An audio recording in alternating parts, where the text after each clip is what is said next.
ಇವ್ರ ಮಗ ಮಿಲಿಟರಿನಲ್ಲಿ ಸೆಲೆಕ್ಟ್ ಆಗಿದಾನಂತೆ. ನಮಸ್ತೆ ಸರ್. ಅದಕ್ ಸಂಬಂಧಪಟ್ಟ ಹಾಗೆ ನಿಂದೊಂದು ಸಿಗ್ನೇಚರ್ ಬೇಕಂತೆ. ಅದೇನ್ ಮಹಾ ಅಂತ ಅನ್ಕೊಂಡು ನಿನ್ ಹತ್ರನೇ ಕರ್ಕೊಂಡ್ ಬಂದೆ.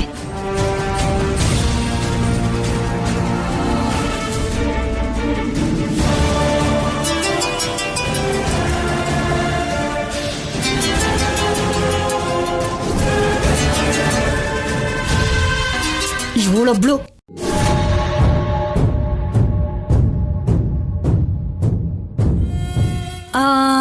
ಏನ್ ಹೇಳ್ತಿದ್ದೆ? ಹಾ ಅದೇ ಕಣೋ, ಪಾಪ ನೀನೊಂದು ಸಿಗ್ನೇಚರ್ ಮಾಡಿದ್ರೆ ಜೀವನ ಪೂರ್ತಿ ನಿನ್ನ ಹೆಸರು ಹೇಳ್ಕೊಂಡು ಬದುಕ್ತಾರಂತ ಇವ್ರು. ಹೌದು ಸರ್. ಹೌದಾ? ಸರಿ ಅಮ್ಮ.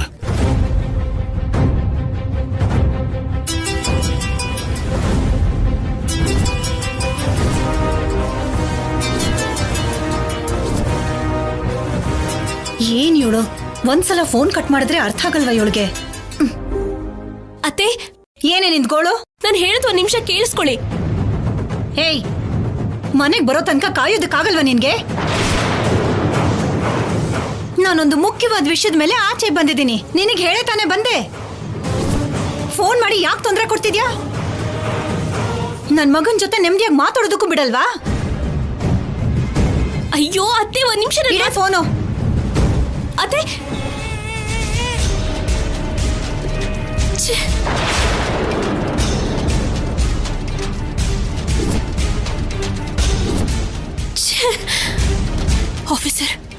ಆಫೀಸರ್ಗೆ ಕಾಲ್ ಮಾಡ್ತೀನಿ.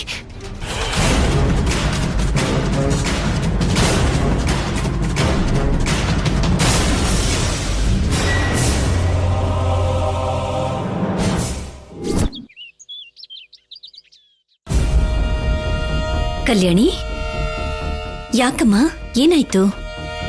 ಅತ್ತೆ, ನಾನು ಹೇಳೋದನ್ನು ಕೇಳಿಸ್ಕೊಳ್ದೆ ಫೋನ್ ಕಟ್ ಮಾಡಿದ್ರು. ಆಫೀಸರ್ ಫೋನ್ ನಾಟ್ ರೀಚಬಲ್ ಬರ್ತಿದೆ.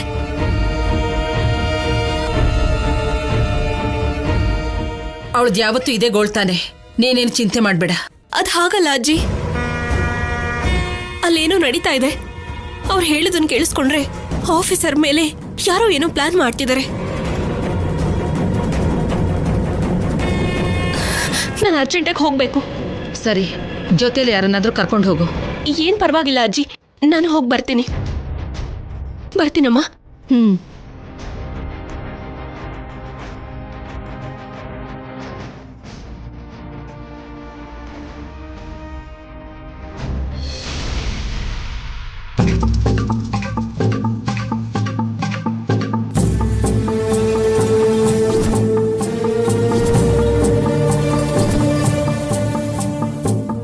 ನೋಡಪ್ಪ, ನೀವೊಂದ್ ಸೈನ್ ಹಾಕಿದ್ರೆ ನನ್ ಮಗನ್ ಜೀವನ ಚೆನ್ನಾಗಿರುತ್ತೆ. ನನ್ನ ಜೀವನ ನಿಮ್ ಕೈಲಿದೆ ಸರ್.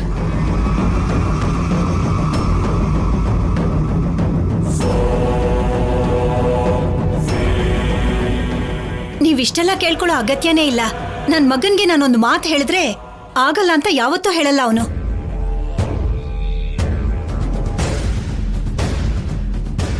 ಏನು ಶೌರ್ಯ, ನಾನ್ ಹೇಳಿದ್ಮೇಲೆ ಅವ್ರು ನಿನ್ನ ಹತ್ರ ಕೇಳ್ಕೋಬೇಕೇನೋ? ಸೈನೇ ತಾನೇ, ಹಾಕ್ಬಿಡು.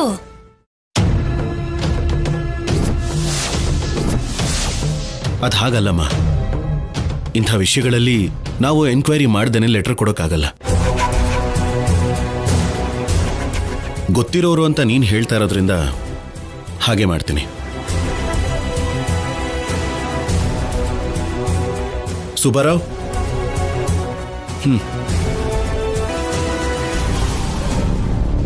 ಸರ್, ಆ ಲೆಟರ್ ಪ್ರಿಪೇರ್ ಮಾಡಿ. ಆಗ್ಲಿ ಸರ್.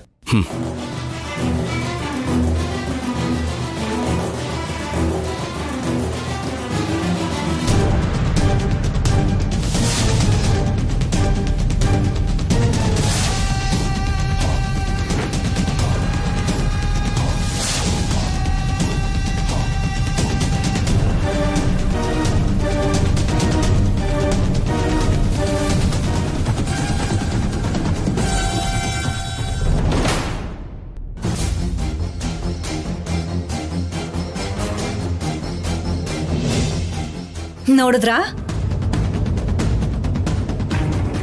ನಾನ್ ಹೇಳ್ತಿದ್ದ ಹಾಗೆ ನನ್ನ ಮಗ ಒಂದು ಮಾತು ಆಡದೆ ಹೇಗ್ ಸೈನ್ ಮಾಡ್ತಾ ಇದ್ದಾನೆ ಅಂತ. ಅದಕ್ಕೆ ಅಲ್ವಾ ದಮಯಂತಿ ನಿಮ್ ಹತ್ರ ಬಂದಿದ್ದು. ನಿಮ್ ದಯೆಯಿಂದ ನನ್ ಮಗನ್ ಜೀವನ ಚೆನ್ನಾಗಾಗುತ್ತೆ. ನಿಮ್ ಸಹಾಯ ಈ ಜನ್ಮದಲ್ಲಿ ಮರೆಯಲ್ಲ ಸರ್. ನೋಡುತ್ತೀನೋ ಕಂದ, ಅವ್ರಿಗೆ ನಮ್ಮ ಮೇಲೆ ಎಷ್ಟು ನಂಬಿಕೆ ಅಂತ.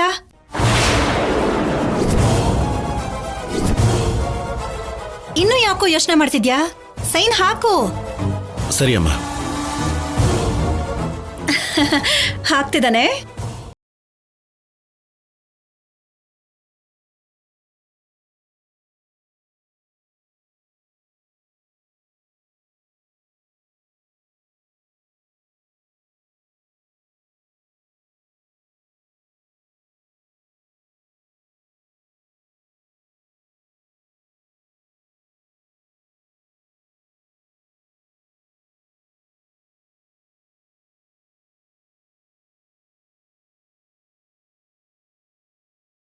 All the best. Thank you sir. Thank you very much.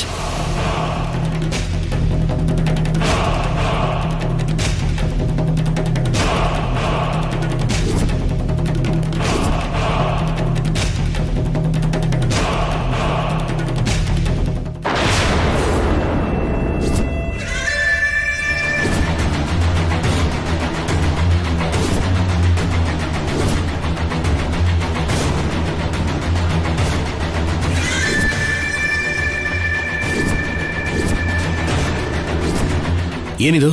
ಇಟ್ಕೊಳ್ಳಿ ಸರ್. ಕೇಳಿದ ತಕ್ಷಣ ಸಹಾಯ ಮಾಡಿದ್ರಲ್ಲ.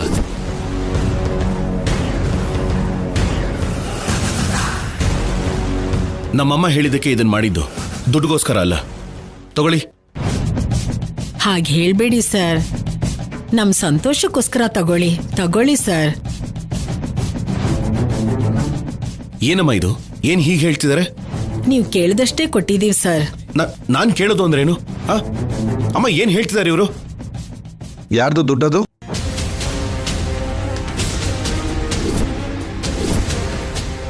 ಎಲ್ಲಿದ್ದೀರೋ ಅಲ್ಲೇ ಇರಿ. ಯಾರು ನೀವು? ACB aunty corruption bureau.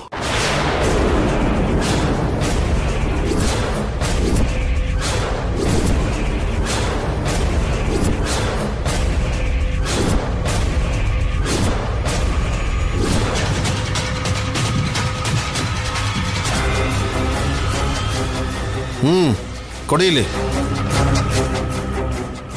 ಸ್ವಲ್ಪ ಕೈ ತೋರಿಸಿ.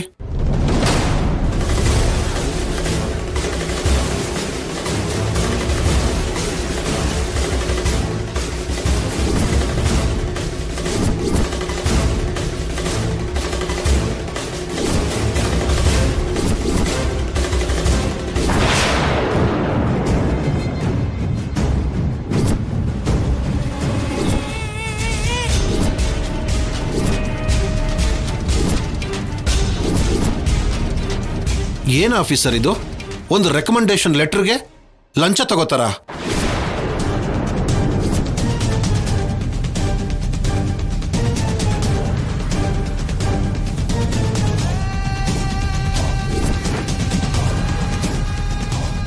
ಏನ್ ಹೇಳ್ತಾ ಇದ್ದೀರಾ ಸರ್? ನನ್ ಮಗ ಲಂಚ ತಗೊಳ್ಳೋದು ಅಂದ್ರೆ ಏನು? ಇವರೇ ನನ್ನನ್ನ ಕರ್ಕೊಂಡು ಯಾವುದೋ ಕೆಲಸ ಸಿಕ್ಕಿದೆ, ರೆಕಮೆಂಡ್ ಮಾಡಿ ಅಂತ ಕೇಳಿದಕ್ಕೆ ಲಂಚನೇ ಕೇಳ್ಬಿಟ್ರು ಸರ್. ನಾವು ಬಡವರು ಸರ್. ನಮ್ಮ ಕೈಲಿ ಕೊಡೋಕ್ಕಾಗಲ್ಲ ಅಂದ್ರೆ ಕೊಡೋವರೆಗೂ ಸೈನ್ ಹಾಕಲ್ಲ ಅಂದ್ರು ಸರ್. ನೋಡಿದ್ರಾ ದುಡ್ಡು ಕೊಡ್ತಿದ್ದಾಗೆ ಹೇಗೆ ಸೈನ್ ಮಾಡಿದ್ರು? ಸಹಾಯ ಮಾಡಿ ಅಂತ ನನ್ನ ಕಾಲ್ ಮೇಲೆ ಬಿದ್ದು ಬೇಡ್ಕೊಂಡು ಏನಿ ನಾಟಕಗಳು?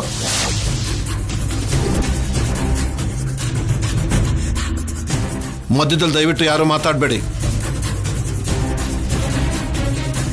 ಮಿಸ್ಟರ್ ACP, ಒಂದು ರೆಕಮೆಂಡೇಶನ್ಗೋಸ್ಕರ ಲಂಚ ತಗೊಂಡಿದ್ದು ಪ್ರೂವ್ ಆಗಿದ್ದಕ್ಕೋಸ್ಕರ ನಿಮ್ಮನ್ನ ಕಸ್ಟಡಿಗೆ ತಗೊಳ್ತಾ ಇದ್ದೀವಿ.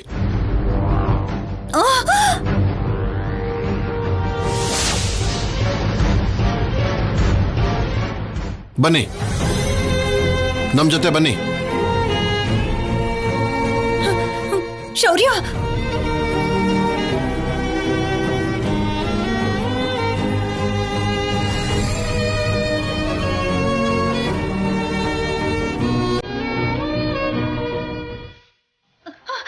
ಶೌರ್ಯ, ಶೌರ್ಯ.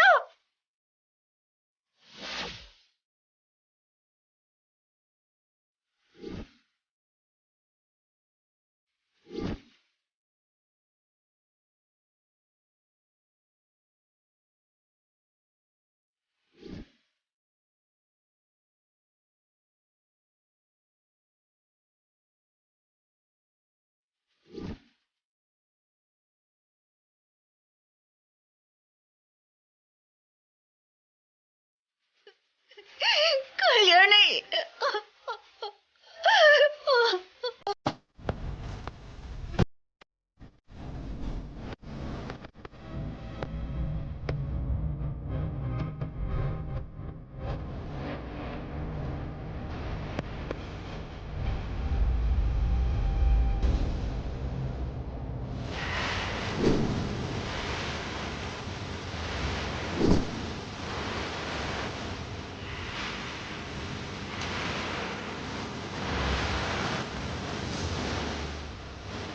ಏನಾಯ್ತು? ನೀವು ಹೇಳ್ದಂಗೆ ಮಾಡಿದ್ವಿ. ಈಗ ಶೌರ್ಯನ್ ಕೆಲಸ ಹೋದ ಹಾಗೆ. ಗುಡ್. ಹೇಳಿದ್ದನ್ನ ಹೇಳ್ದ ಹಾಗೆ ಮಾಡಿದ್ವಿ. ಆದ್ರೆ ಅವರಿಂದ ಮತ್ತೇನಾದ್ರೂ ಪ್ರಾಬ್ಲಮ್ ಬರ್ಬೋದು ಅಂತ ಅಮ್ಮ ತುಂಬಾ ಭಯಪಟ್ಟಿದ್ದಾರೆ. ಹೌದಪ್ಪ. ಅದನ್ನೆಲ್ಲ ತಡ್ಕೋತೀರಾ ಅಂತಾನೆ ನಿಮ್ಗೆ ಇಷ್ಟು ದುಡ್ಡು ಕೊಡ್ತಾ ಇರೋದು.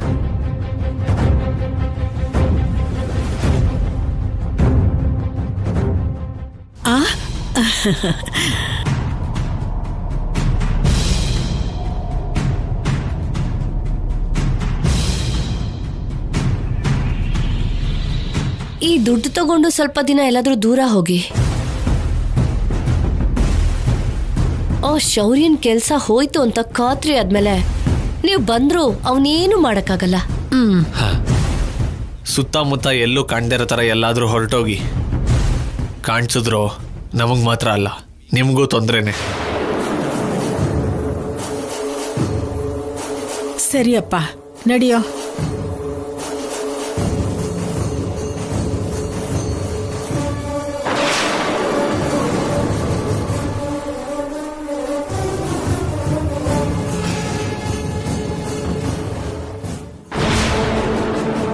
ಕೊನೆಗೆ ನಾವ್ ಅನ್ಕೊಂಡ್ ಹಾಗೆ ನಡೀತು. ಮನೆಯವ್ರಿಗೆ ಏಟ್ ಕೊಡ್ಬೇಕು ಅಂದ್ರೆ ಮೊದಲು ಅವ್ರ ಬಲಾನ ಮುರಿಬೇಕು.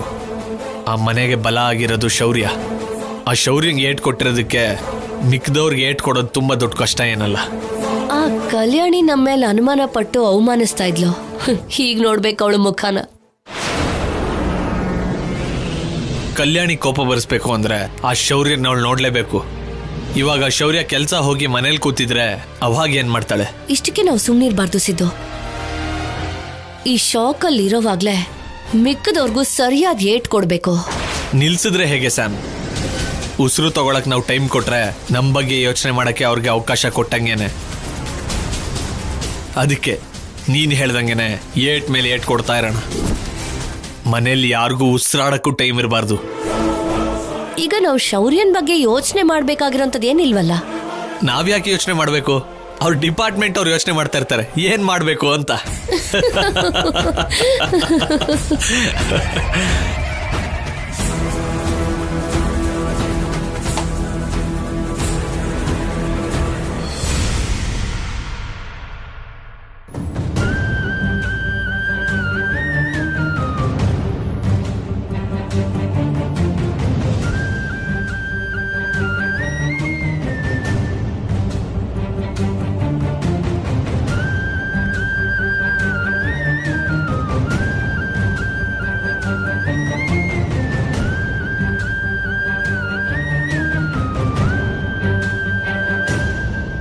ಏನಾದ್ರೂ ಸಹಾಯ ಮಾಡ್ಬೇಕು ಅಂದ್ರೆ ಈ ಕಾಲದಲ್ಲಿ ಹಿಂದೆ ಮುಂದೆ ಯೋಚನೆ ಮಾಡ್ತಾರೆ. ಆದ್ರೆ ನೀವು ಮಾತ್ರ ಕೇಳೋದೇ ತಡ, ಹಾಗೆ ಸಹಾಯ ಮಾಡ್ಬಿಡ್ತೀರಾ. ನಿಮ್ ಮಗ ದೊಡ್ಡ ಪೊಲೀಸ್ ಆಫೀಸರ್ ಅಲ್ವಾ, ನಿಮ್ ಮಗನ್ ಹತ್ರ ಸೈನ್ ಮಾಡಿಸ್ಕೊಡಿ ಅಂತ ಕೇಳೋಕೆ ನಿಮ್ ಹತ್ರನೇ ಬಂದೆ. ರೆಕಮೆಂಡ್ ಮಾಡಿ ಅಂತ ಕೇಳಿದಕ್ಕೆ ಲಂಚನೇ ಕೇಳ್ಬಿಟ್ರು ಸರ್. ಕೊಡೋವರೆಗೂ ಸೈನ್ ಹಾಕಲ್ಲ ಅಂದ್ರು ಸರ್. ನೋಡಿದ್ರ ದುಡ್ಡು ಕೊಡ್ತಿದ್ದಾಗೆ ಹೇಗ್ ಸೈನ್ ಮಾಡಿದ್ರು? ಆ ಮನೆ ಹಾಳ್ರು ಇಷ್ಟು ಮೋಸ ಮಾಡ್ತಾರೆ ಅಂತ ಅನ್ಕೊಂಡಿರ್ಲಿಲ್ಲ. ಹೊಟ್ಟೆ ಪಾಡಿಗೆ ಕೆಲ್ಸಕ್ಕೋಸ್ಕರ ಸಹಾಯ ಮಾಡಿ ಅಂದ್ರು, ಸರಿ ಅಂತ ಅಂದೆ. ನನ್ನಿಂದನೇ ನನ್ ಮಗನ ಕೆಟ್ಟ ಹೆಸರು ಬರುತ್ತೆ ಅಂತ ನಾನು ಅಂದ್ಕೊಂಡಿರ್ಲಿಲ್ಲ. ಈಗ 4 ಜನಗಳ ಮುಂದೆ ಅವನು ಹೇಗ್ ತಲೆ ಎತ್ಕೊಂಡ್ ತಿರುಗ್ತಾನೆ. ಮಾಡದೇ ಇರೋ ತಪ್ಪಿಗೆ ಅವನ ತಲೆ ತಗ್ಸುವಂತ ಪರಿಸ್ಥಿತಿ ಬಂದಿದೆ. ಮಾಡೋದನ್ನೆಲ್ಲ ಮಾಡ್ಬಿಟ್ಟು ಇವಾಗ ಯಾಕೆ ಕೇಳ್ತಾ ಇದ್ಯಾ? ದಾರಿಯಲ್ಲಿ ಹೋಗ್ತಿರ್ಬೇಕಾದ್ರೆ ಯಾರಿಗಂದ್ರೆ ಅವರಿಗೆ ಸಹಾಯ ಮಾಡ್ಬೇಕು ಅನ್ಕೊಂಡ್ರೆ ಹೀಗೆ ಆಗೋದು. ನಾನೇನಾದ್ರೂ ಬೇಕು ಅಂತ ಮಾಡದ್ನ?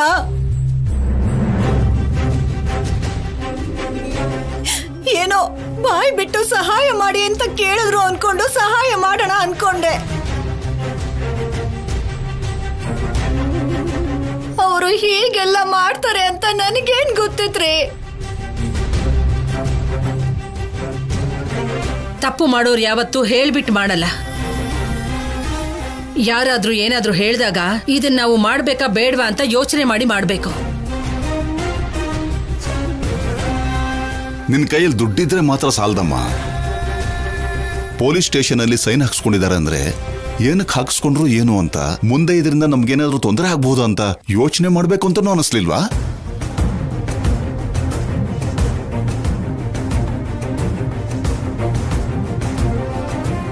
ನೀನ್ ಹೇಳಿದ್ರು ಕೂಡ ಕಣ್ಣು ಮುಚ್ಕೊಂಡು ಶೌರ್ಯ ಸೈನ್ ಹಾಕ್ಬಿಟ್ಟಿದ್ದಾನೆ. ಅದಕ್ಕೆ ಇಷ್ಟೆಲ್ಲ ರಾದ್ಧಾಂತ ಆಗಿದೆ.